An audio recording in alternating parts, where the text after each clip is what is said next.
The square glistened with fresh straw, and the pillory stood as straight as a teacher's finger. By morning, there were no traces of ropes or human sweat left on it. The townspeople said that punishments were frequent, but the square was always as clean as a shop window. Shopkeepers claimed that by noon, the guards would inevitably announce another sentence for dishonor. But by evening, no one was to be seen at the pillar. Night brought silence, and the strange smell of wet lime from the courtyards of the rich, where the lanterns burned longer than usual. A male voice greets the audience, asks them to write in the comments which cities they are watching from, and whether they have encountered stories where the appearance of equal punishment differed from the secret price lists for repairing one's reputation. He says that such signs help to piece together the map of the myth and the paper, and wishes everyone calm attention and pleasant listening. The journalist, an adult with a habit of bringing the smell of dust from the archives onto his coat, began with a simple calculation. He wrote out in full the dates of recent convictions involving adult violators of the city's honor, fights in drinking establishments, debt disputes involving physical violence, public insults. Each case contained a clause about a short stint at the pillory and an obligation to pay for cleaning the square. The city books neatly noted that the cleaning had been done, and therefore the punishment had been carried out.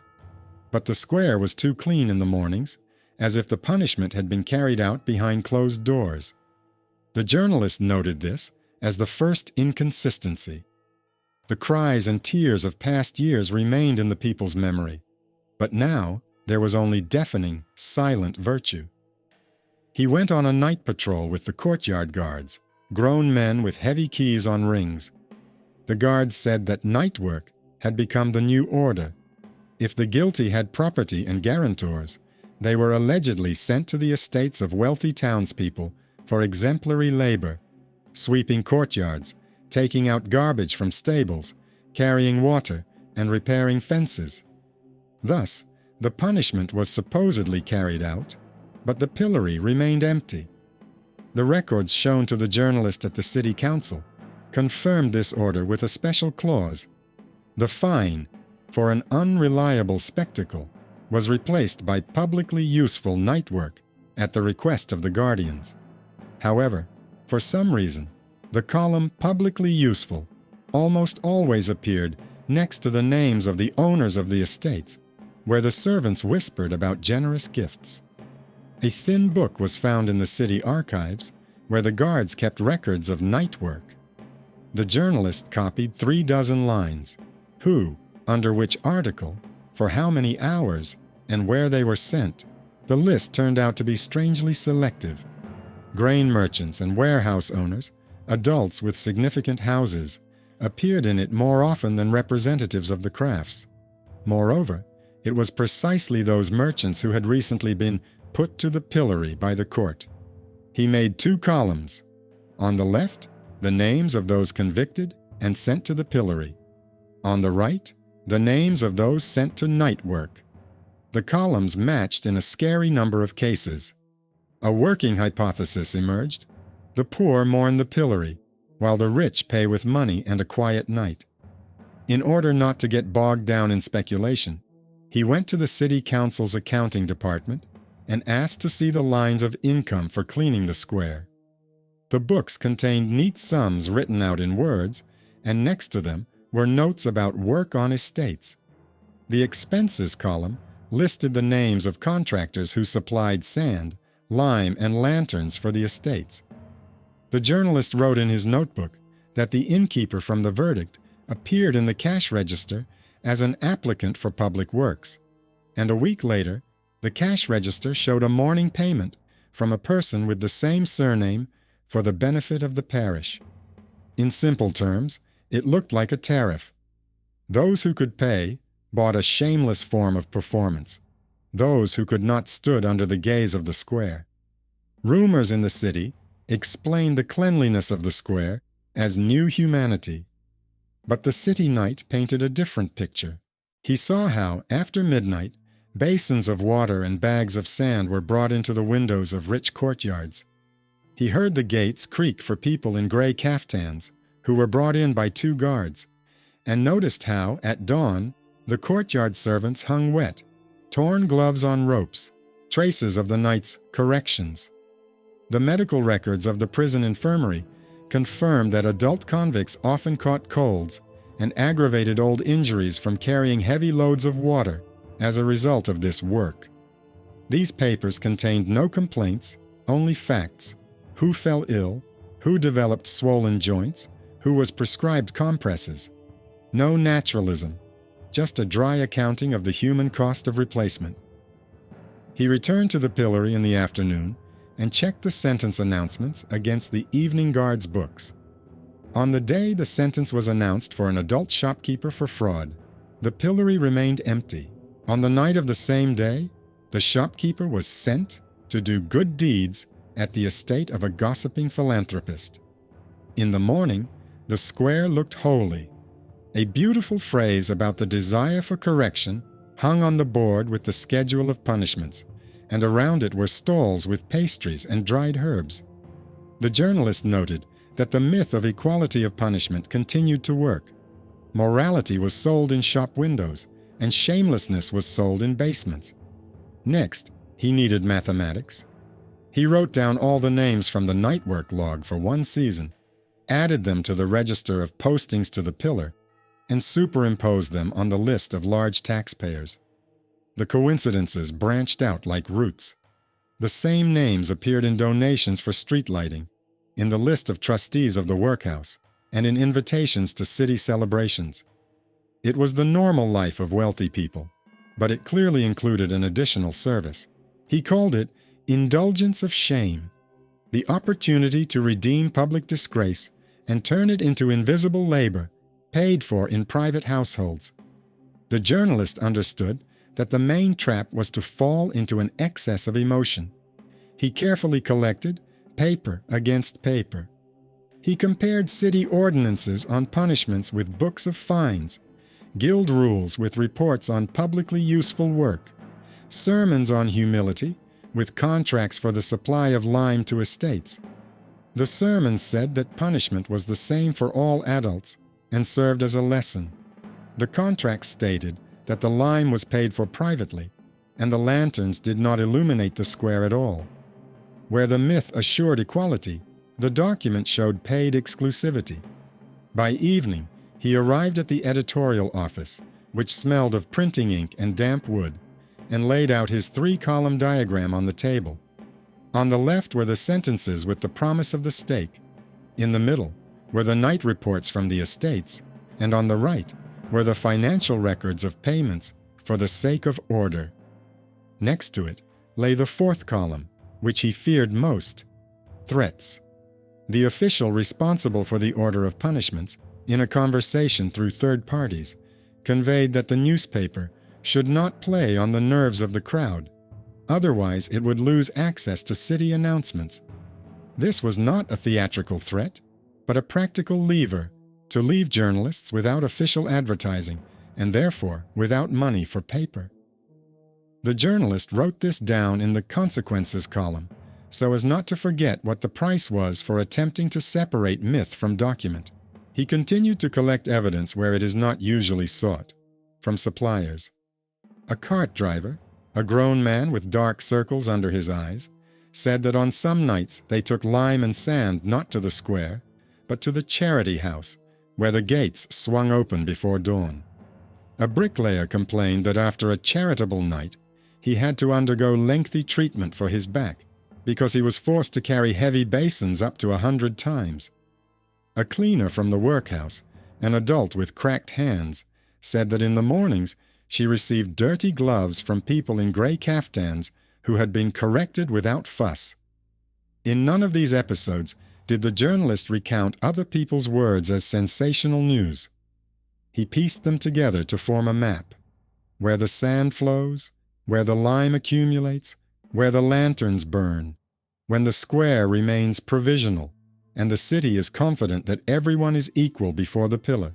Closer to midnight, when the windows of the administration office were darkening, he took the last detail out of the archive: the register of guarantors. It listed adult citizens of reliable families who had petitioned for the replacement of public punishment with work on estates. Among them were the same names as on the list of donations and the same as on the board of trustees of the workhouse. The guarantor in this mechanism was not a guardian angel, but a service function. He turned shame into labor and took it from the square to the courtyard, where the darkness smelled of wet lime and worn leather buckets. On the back of the register, in the hand of a neat scribe, was a formula that was hard to miss: correction without temptation. The journalist noted, "This phrase is a service slogan, not a moral." He understood that from now on he would have to print not sickly journalism, but sad tables. And only they, cold as the stone of the pillory, could show that equality of punishment in this city was sold at night rates to those who knew how to pay in full and without witnesses. He returned to the pillar in the morning, when the market was already bustling, and placed a copy of his table on the step, not for show, but to test the reaction. No one paid any attention. People were rushing for turnips and salt. This, too, was a document. The square wanted to see punishment as a spectacle, not as accounting. Then the journalist went to the printing house and filed the chapter for tomorrow's issue with the dry headline, "On the Replacement of Public Punishment with Work." No names, just columns and coincidences. The editorial office decided to also include a breakdown of expenses: how much the city spends on morning cleaning of the square, and how much it pays suppliers for lime in private courtyards. During the night at the printing house, he helped the printers, grown men with tired eyes, who evenly pulled the ink through the rollers. They were not interested in decency, but in circulation. How many copies would be enough before dawn? There was truth in this fatigue, too. While the authorities transferred shame to private courtyards, the craft transferred facts into lines. The issue came out, and a day later, a courier from the local government arrived at the editorial office with a formal warning. It stated in small print that the newspaper incites distrust of useful correction practices, and therefore may lose the right to publish official announcements. This meant the loss of a source of income. Without advertisements, shopkeepers buy fewer copies, and without cash, the printing house quickly runs out of paper. The journalist placed the warning next to his 3-column table and realized that from now on, every word must work as a tool, not as a cry. He brought in a second piece of material about the register of guarantors. This time, he added a short column titled "Function" to the table: guarantor, sand supplier, streetlight contractor, workhouse servant. It turned out that publicly useful work became a market for those who could pay. Everyone else was left out in the cold. His next stop was the Chamber of Crafts. The archivist, an adult with neat nails, showed him the books of fines for failure to perform publicly useful work. The names there repeated the triad: wealthy convict, guarantor, contractor. The violation seemed paradoxical. If the public works were not completed on time, the fine was paid not by the convict, but by the contractor, who failed to ensure correction without public temptation. The meaning became clear. The city punished not the person, but the failure to provide a service. The square remained pristine and empty, and the myth of equal punishment grew louder and louder, like people shouting in the market, drowning out their own doubts. In order not to get confused in his own evidence, the journalist compiled a second mirror table: myth versus paper. The left column contained quotes from sermons and city leaflets. Punishment, they say, serves as a lesson to all. Shame brings to reason. The pillar equalizes the rich and the poor. The right column contained lines from contracts: correction without temptation, work on the guarantor's estate, payment for lime and lanterns. He unfolded this table on the desk of a well-known lawyer in the city, an adult who had long been accustomed to reading not rhetoric but print. There was no need to explain that the second column was stronger than the first. There was something to present to the court. But first, He had to live to see the trial. While the newspaper was typesetting the next page, the journalist checked his sources in the medical field. The prison doctor noted in his reports that adult convicts from night work came in with inflammation and aches and pains more often than those who had stood their time under the pillar. Shame burned his face, but did not break his back. Correction without temptation broke him more gradually, but more deeply. He framed these lines, not as a complaint, but as a side effect of the service. The vice squad protested against naturalism, and the journalist held his tongue. Not bodies, but consequences. Not horror, but functional cost. Thus, dryness saved the material from the cutter. Resistance came from the last place he expected, from the charitable trustees of the workhouse. They sent a letter accusing the publication of denigrating goodness. Attached was a list of donations for bread, fuel, and clothing. The journalist did not argue with the figures presented in words. He placed his columns next to them and added a new line, combining roles. The same names appeared both where donations were made and where shame was removed from the courtyards. This was not a crime in itself, but it showed how virtue and service were hidden in one basket. He did not moralize, he did the math. When a person is both a trustee and a guarantor without temptation, the city pillar will stand empty for another day. The shopkeepers, having read the issue, were divided.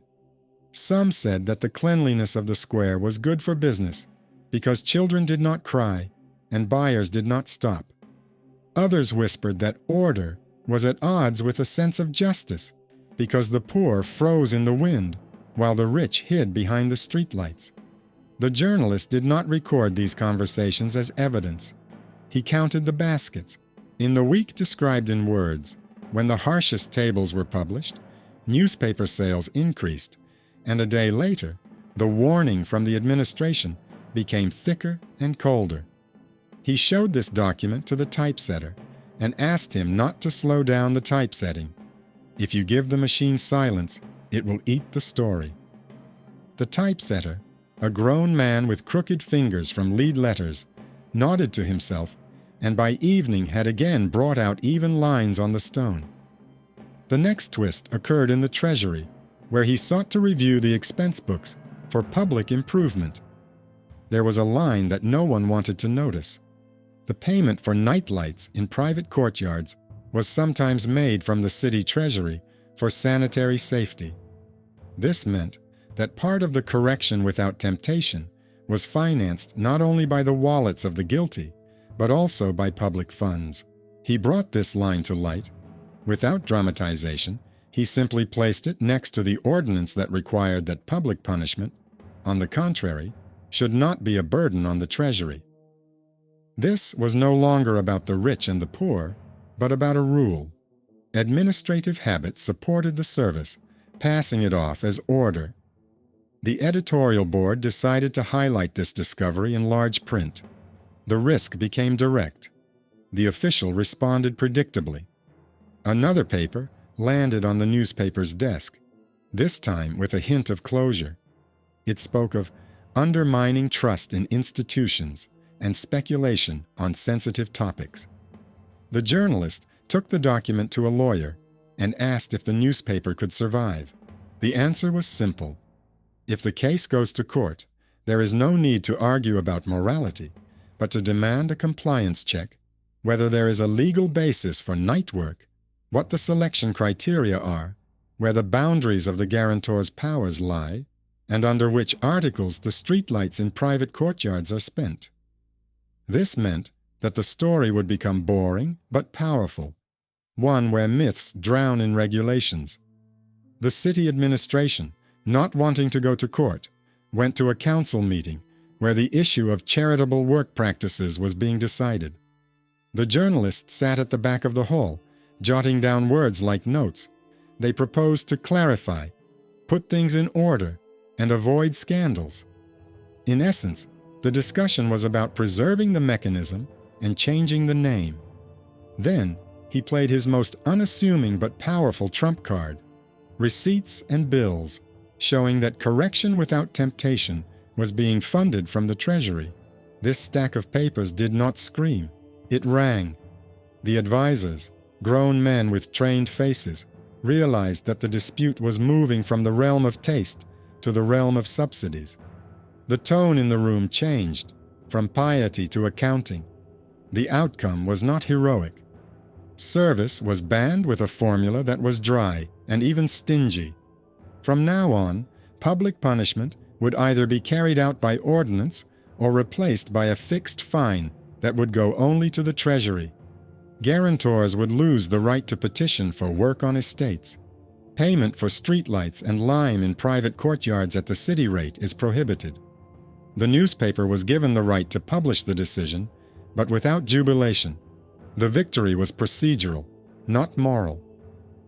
The next day, for the first time in many months, the square saw an adult offender standing at the post on schedule, not for the sake of spectacle, but for the sake of clarity of the rules. In the morning, the journalist walked through the market and noticed that there was less whispering. A week later, medical records showed a decline in nighttime injuries among the corrected. The prison doctor dryly noted a decrease in inflammation from carrying water. Thus, a simple technique, banning private shame, saved backs better than any sermon. He returned to his first table and added a fourth column: consequences.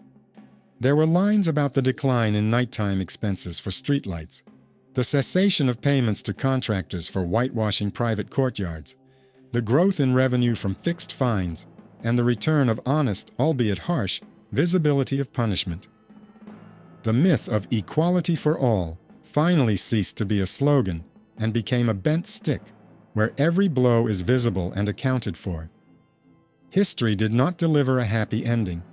It took away the rich's indulgence of shame and gave the city back the right to see its own rules in the light of day. The journalist put the last sheets in the archive and realized that in this work, it was not the indignant lines that proved to be the strongest, but the receipts and statements. Things that always seem boring until you realize that they are what close off free access to dark courtyards. By inertia, the machine tried to regain its old shadow. Within a few weeks, cautious initiatives appeared under different names. On paper, it sounded like night community service in the place of residence, pilot projects in residential neighborhoods, involvement of guardians in correctional practices. The words changed, but the function remained the same: to remove shame from the center to private courtyards so that the square could continue to shine like a showcase. Without waiting for a new round of turmoil, the journalist did what this whole story had taught him to do. He laid out the language in columns. In the left column, he put the new euphemisms. In the middle column, their coincidences with the old roots of lime, lanterns, and buckets. And in the right column, the fresh cash trail. It turned out that for some reason, the pilot assignments were again drawn to the neighborhoods where the guarantors of previous years lived, and new deliveries of sand were going according to the same invoices, only with changed headings. He added one more thing to this table: copies of fixed penalty checks, which had recently been going only to the Treasury. These checks were the anchor. The new cover-up could not cancel them without openly violating the council's decision. At this time, an old melody about the educational benefits of labor instead of visible shame came to life in sermons. The journalist did not argue with the thesis itself. He showed that the educational benefits were again being planned behind closed doors and for the select few. The Craftsmen's Guild supported this point of view with figures. After the introduction of fixed fines, Treasury revenues increased, and nighttime injuries among adults in rehabilitation decreased. At the same time, shopkeepers confirmed that morning market fees had stabilized. People had stopped spending their mornings wondering, will there be an empty pole today? The Treasury, sensitive to stability, paused and demanded that the initiators of the pilot projects put a complete calculation on the table. Who is the guarantor?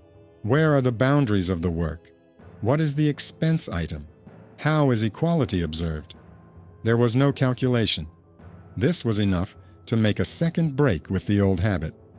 At the same time, he checked how the council's decision was being implemented on the ground. A new routine line appeared in the prison assignment book. Replacement, fixed, fine, transferred, executed. Next to it was a column where the officer on duty noted, "Presence at the pillar for those who did not pay the fine."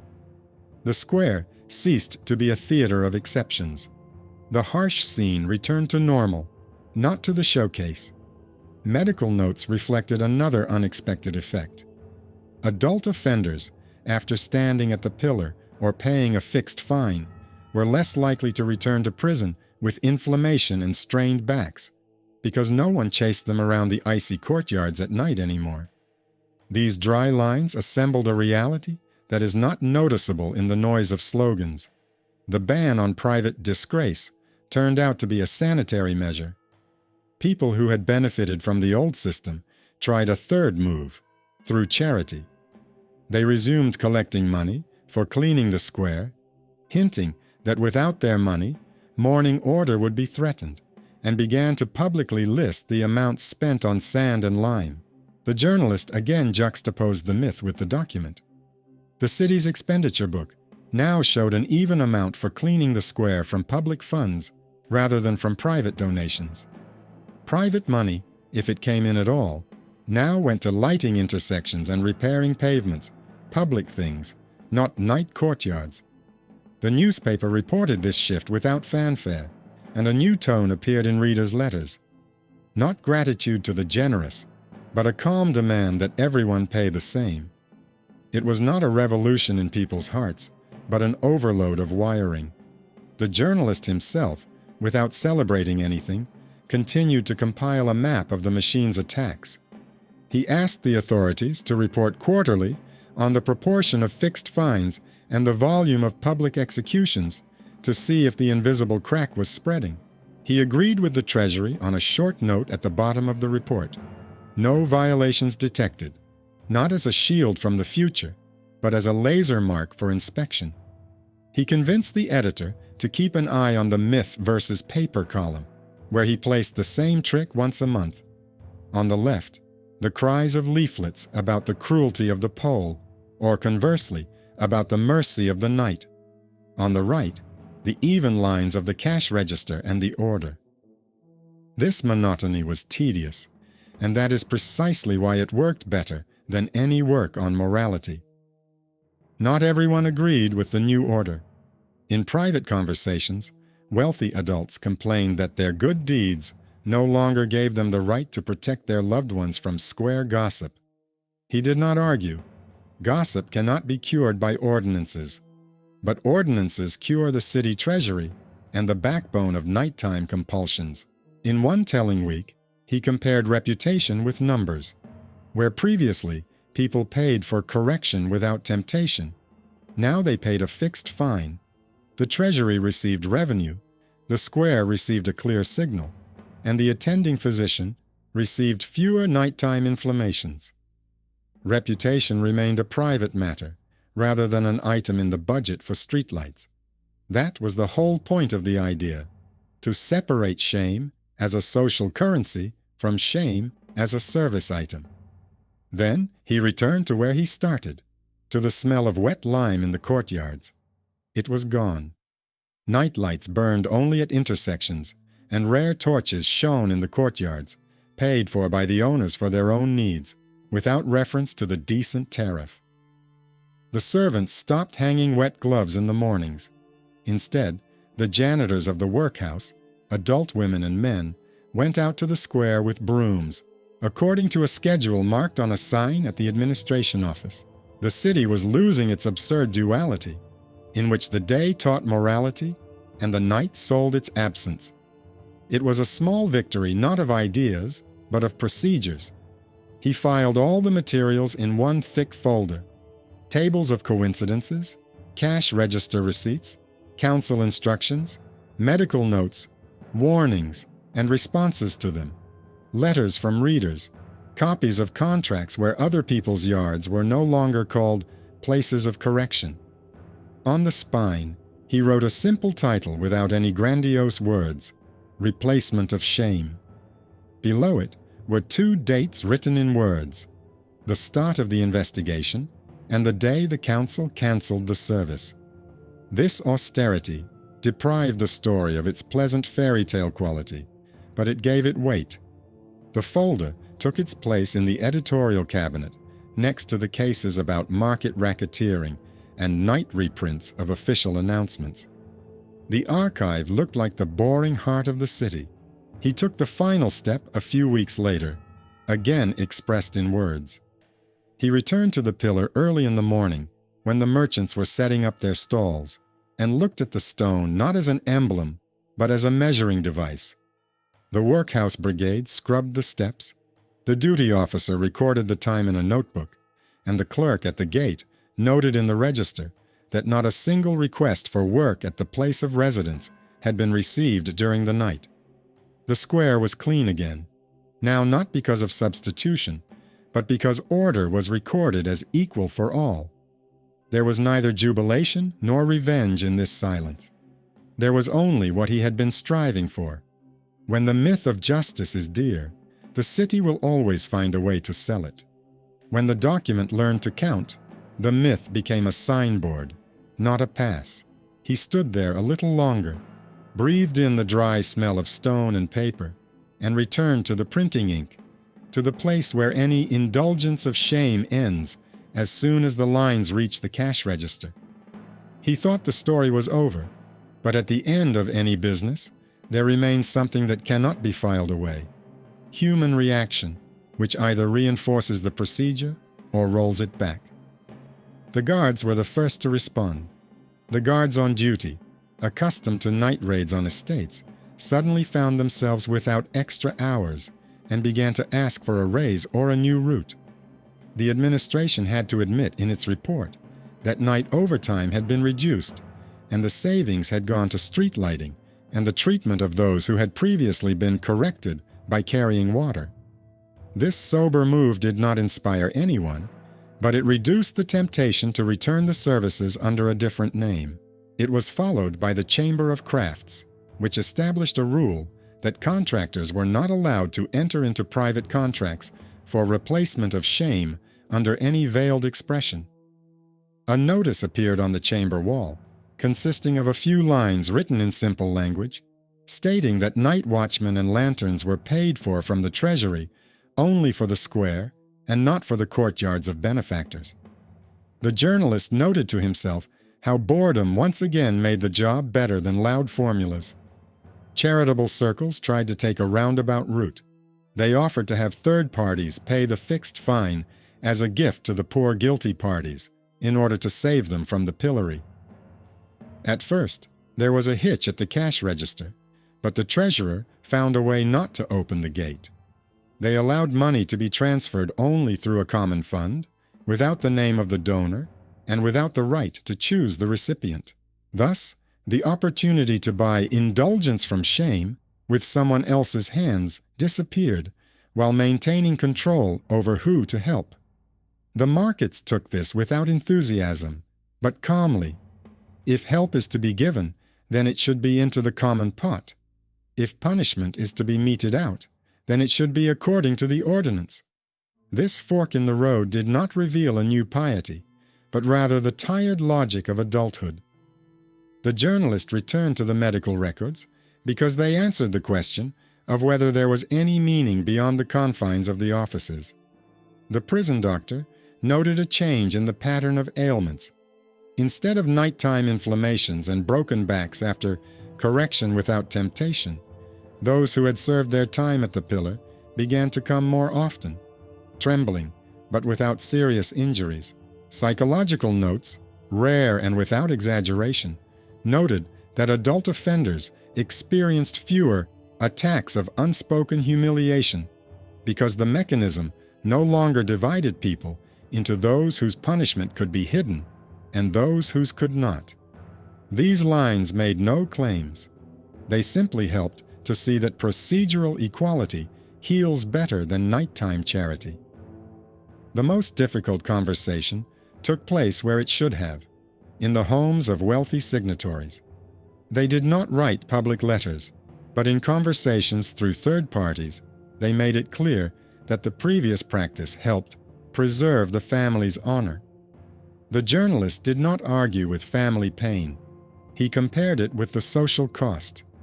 In one of his tables, he showed how preserved honor coexisted with city expenses for nightlights in courtyards and with injuries to people who were chased down the stairs at night with buckets. The result was a simple ethology of power. Where shame is turned into a service, there will always be someone who will carry water instead of someone who should carry shame.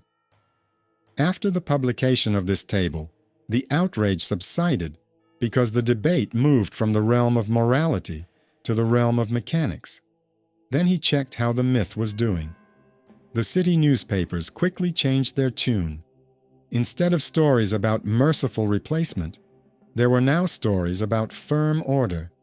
The square became a scene without shouting. Those who paid the fixed fine went to the Treasury office. Those who did not pay served their time, which was recorded in a notebook and noted in the attendance book. Rumors of secret night assignments still tried to spread through the taverns, but every such word was contradicted by the absence of invoices for sand and lime. The journalist continued to do what he knew how to do. Every month, he compared promises with cash receipts, stories with schedules, and published a minimal set of information: dates, article titles, type of expenditure, and type of execution. The numbers were written out in full so as not to hide behind arithmetic. At some point, he caught himself feeling strange, as if the world had become more boring. He honestly recorded this feeling in his notebook so as not to confuse it with a loss of meaning. Boredom here was not an enemy, but a sign of recovery. The hysterical purity of the square gave way to the usual order, where shame is not bought, but served or paid for equally. And yet he understood that the machine was not finished. It had simply discarded one of its old hooks. There would be others ahead: public safety, military discipline, the city's reputation. The same weapon would be useful against each of them: coincidences in records, traceable payment routes, rules that oblige control to explain itself rather than hide behind pretty words. Before closing the case for good, he remembered the faces of those adults without whom this story would not have moved forward. The stubborn treasurer who was not afraid to write forbidden lines about nightlights in the report. The tired prison doctor who carefully kept notes on inflammations instead of copying other people's slogans. The secretary of the Chamber of Crafts who posted a short notice prohibiting private contracts, thereby depriving the scheme of a convenient loophole. And the typesetter who pulled paint at night while the editorial office wrote "myth against paper" without a single cry. None of these people were winners. They were just people who chose not to participate in a service where shame is sold at night rates. He filed the last report, a quarterly summary with 4 columns: assigned to the pillar, replaced with a fixed fine, executed publicly, no violations detected. Not a single streetlight in a private courtyard along the city line. Not a single work at place of residence. The square still glistened in the morning, but now its cleanliness did not smell of wet lime from select estates, but of the ordinary sweat of workers who were paid for it.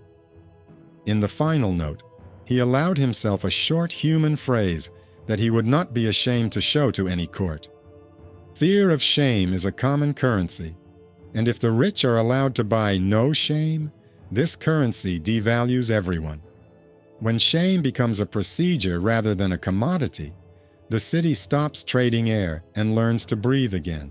In the evening, he went to the square again, not as a reporter, but as a man who was used to checking legends against stone. The pillar stood straight, the steps were dry, and at the bottom, in small handwriting, the sign read, "Enforcement, by ordinance, replacement, fixed fine to the treasury. It was language far from inspiring, but close to justice. He stood there, listened to the noise of the market, and went to the printing ink. Because as long as receipts and statements live in the city, any indulgence of shame will have an opponent, not a hero or a prophet, but a person who knows how to combine myth with document and turn them into simple, stubborn truth. He understood that after any decision, there remains the work of consolidating memory. If memory is not hidden in routine, the machine will find a crack. Therefore, he achieved another dry detail in the council: monthly sheets of transparent execution, where the cashier, the guard, and the Chamber of Crafts would record their part of the process. The sheets looked tedious. The name of the article, the method of execution, the fixed fine received, a note about presence in the square, the absence of private guarantors. No emotions, no moralizing, just lines that were difficult to change retroactively. After a few months, these sheets, written in words, began to live their own quiet life. They were copied in guild houses, hung in neighborhood offices, and sent between shops, along with invoices for salt and flour. Leafing through this monthly thread, the journalist saw how the myth was deflated by constant contact with paper, like a damp cloth that was no longer worn at night. Soon, what he had expected and feared came to light: an attempt to redraw the boundaries through educational fees. A group of adult philanthropists proposed imposing a voluntary contribution to the workhouse in addition to a fixed fine, which would allow the authorities to gently dispel the crowding curiosity and reduce the presence at the pillar. The note sounded like old music, about the benefits of labor without spectacle, about protecting family dignity. This time, it was not the newspaper, but the treasury that opposed leniency. Officials did the math and showed that any voluntary contribution would inevitably lead to unequal access, thus bringing back the market of dishonor through another door. The council supported the calculation, establishing a strict principle: punishment can be visible or paid to the treasury. There is no third option. The journalist noted that a new habit is taking hold in the city: arguing with tables rather than applause. His route led him back to the medical books. There were lines there that had not been there even in the best weeks of the reform. Adult offenders who had served their sentences had a decrease in residual irritation. That is, those nights when humiliation did not let go and turned into insomnia. The doctor explained this without poetry. When the rule is the same, the body stops expecting a trick. The workhouse, deprived of its role as a night contractor for correction, began to perform its own statutory work, cleaning the area during the day, repairing pavements, helping with heating in winter. Its reports no longer looked like a veiled part of the market, and for the first time in many months, the defensive anger disappeared from the letters of the trustees. The journalist saw a simple mechanism in this.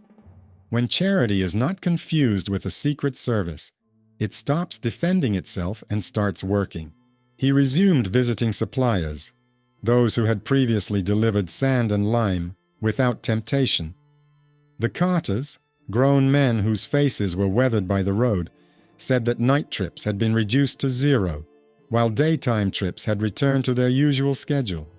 Bricklayers complained of boredom and a lack of side jobs.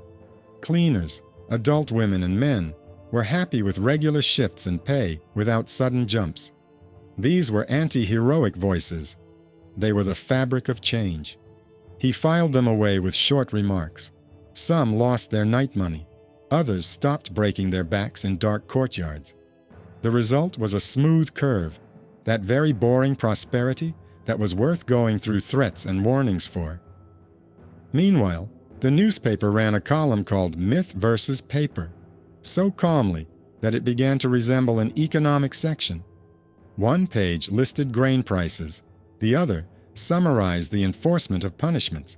Readers stopped arguing about which was better: shame in the square or correction without temptation. the debate shifted to the tariff, how much the fixed fine should be, and how it relates to the income of city residents. The council appointed a review of the amount so that it would not become a privilege of the rich. The result was again announced without fanfare. The fine was set at a level that was painful for the wealthy and affordable for the poor, but did not ruin lives, and the pillory was left as an option for those who did not pay or insisted on public punishment. This math seemed harsh, but fair. Punishment was no longer a lottery. Once a season, he would return to the pillar before dawn and run his finger over the stone. The stone had become a simple piece of city infrastructure, like a drain grate or a bench. It no longer smelled of a spicy mixture of wet lime and someone else's sweat, because correction no longer ventured into other people's yards. This disappearance of smell was more important than any loud words. Gone were the threatening letters, warnings about denigrating the good, attempts to return the service under soft names. They remained and became paper. A thick folder was placed in the editorial office cabinet, on the spine of which were 3 words written without pathos: Indulgence of shame cancelled. Underneath it was a second folder where, as a reminder, copies of old contracts for nightlights in private courtyards, receipts for the sake of order, and guarantor sheets, neat as keys on a ring, were kept. The memory of the mechanic needed to be passed on, and he took on the tedious work that journalists usually put off. He wrote a short manual for the School of Scribes on how to collect paper against paper. Without lofty words or expository fervor, just techniques, combining registers, looking for matching names, following the money trail, checking where secret services hide behind noble terminology. The manual spread through offices like a craft cheat sheet. It contained the essence of the story.